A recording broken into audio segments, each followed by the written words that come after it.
Assalamualaikum warahmatullahi wabarakatuh. Hello everyone, back again with me Putri Dia Ainur Hamidah.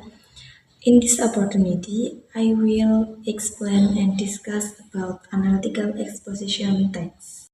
Oke, pada materi kali ini terdapat 3 learning objective atau tujuan pembelajaran dari materi analytical exposition, yaitu yang pertama, mengidentifikasi atau menganalisis tujuan komunikatif, struktur umum, dan language feature atau ciri kebahasaan dari teks analytical exposition.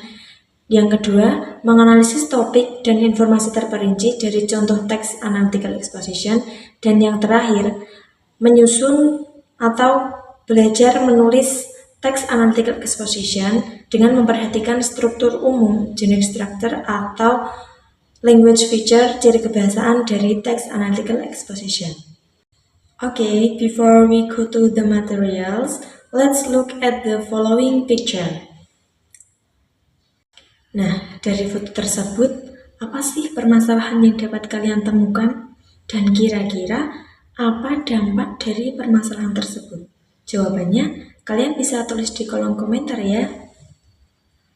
Nah, foto tersebut merupakan salah satu contoh tema atau topik yang dapat dibuat menjadi judul Text Analytical Exposition Text. Nanti kita juga akan membahas lebih lanjut tentang topik apa saja yang dapat diangkat sebagai Text Analytical Exposition Text. Oke, sekarang kita masuk pada definisi terlebih dahulu. Oke, sekarang kita masuk ke definisi Text Analytical Exposition.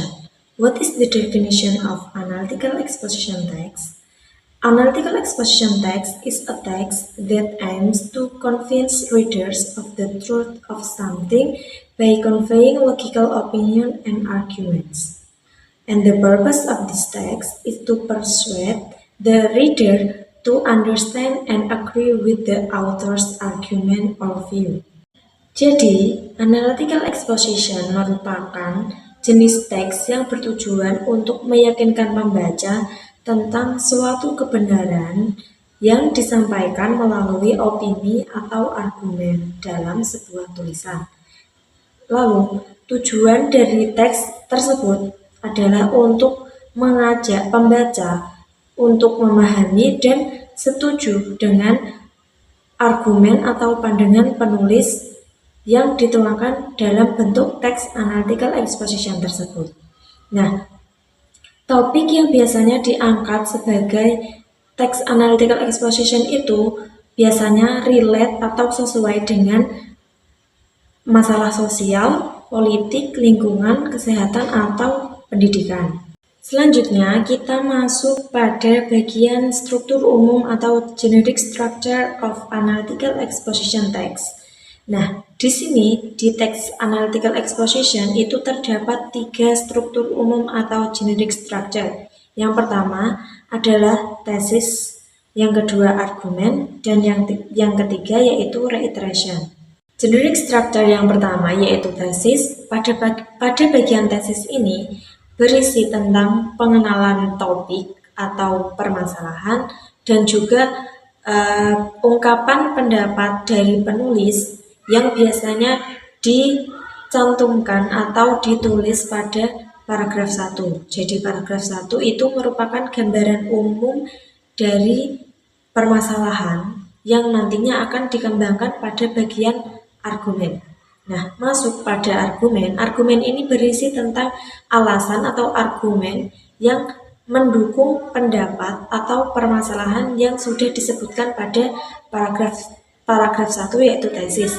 Dan yang terakhir itu ada reiteration. Reiteration ini merupakan penegasan ulang atau kesimpulan dari keseluruhan yang sudah dibahas pada argumen.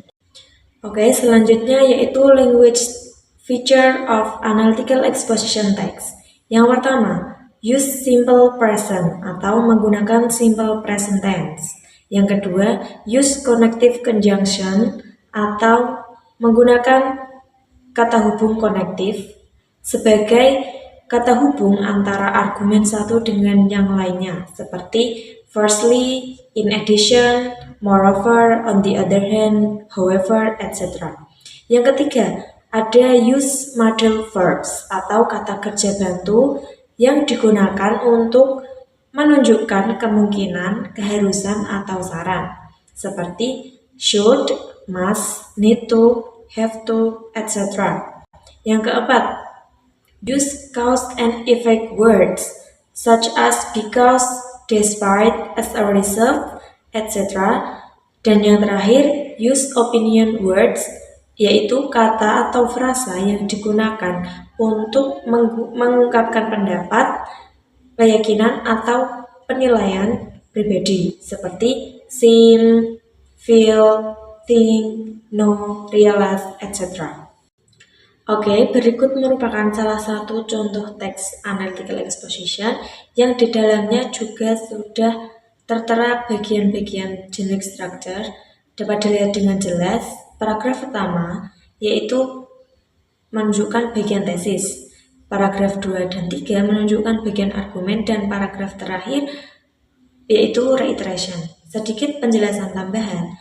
Pada paragraf argumen itu bisa ditulis 2-3 paragraf, tergantung permasalahan atau yang disebutkan pada paragraf tesis. Oke, jadi kesimpulannya, analytical exposition merupakan jenis teks yang digunakan atau bertujuan untuk meyakinkan pembaca tentang permasalahan atau pendapat dari penulis tentang suatu permasalahan tertentu.